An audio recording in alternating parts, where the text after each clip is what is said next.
Hello friends, welcome to সানায়ার রান্নাঘর। আজ আমি তোমাদের করে দেখাবো পনিরের একটা ইজি রেসিপি। সেই জন্য প্রথমে আমি পনিরগুলোকে কেটে নিয়েছি। পনিরগুলোকে হলুদ আর লঙ্কা গুঁড়ো দিয়ে ভালোভাবে মেখে নিয়ে আমি সেটা তেলে লাল লাল করে ভেজে নিয়েছি। আমার এদিকে পনির ভাজা হয়ে গেলে আমি কড়াইতে তেল দিয়ে একটা পেঁয়াজ ভেজে নেব। তার মধ্যে টমেটো সস দিয়ে কিছুক্ষণ নাড়াচাড়া করে নেব।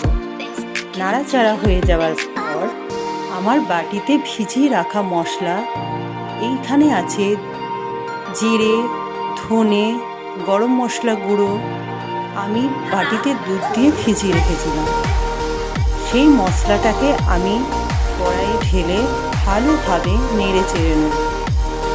তারপর আর ওই মশলাটাতে ছিল একটু লবণ দিয়েছিলাম আর ছিল হলুদ গুঁড়ো। তারপর আমি মশলাটা নাড়তে নাড়তে কিছুটা বাটার দিয়ে আবার মশলাটাকে নেড়ে চেড়ে নেব।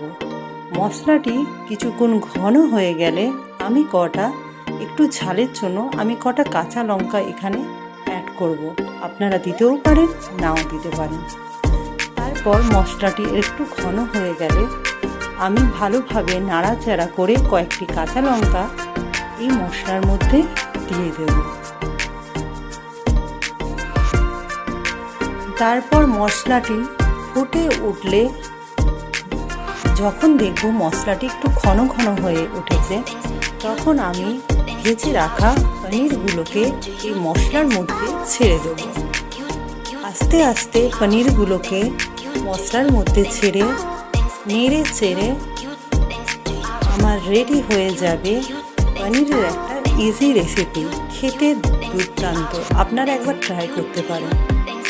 কেমন লাগলো আমার এই পনিরের রেসিপিটা প্লিজ কমেন্ট করে জানিও, আর একটা লাইক করে দিও। আর আমার চ্যানেল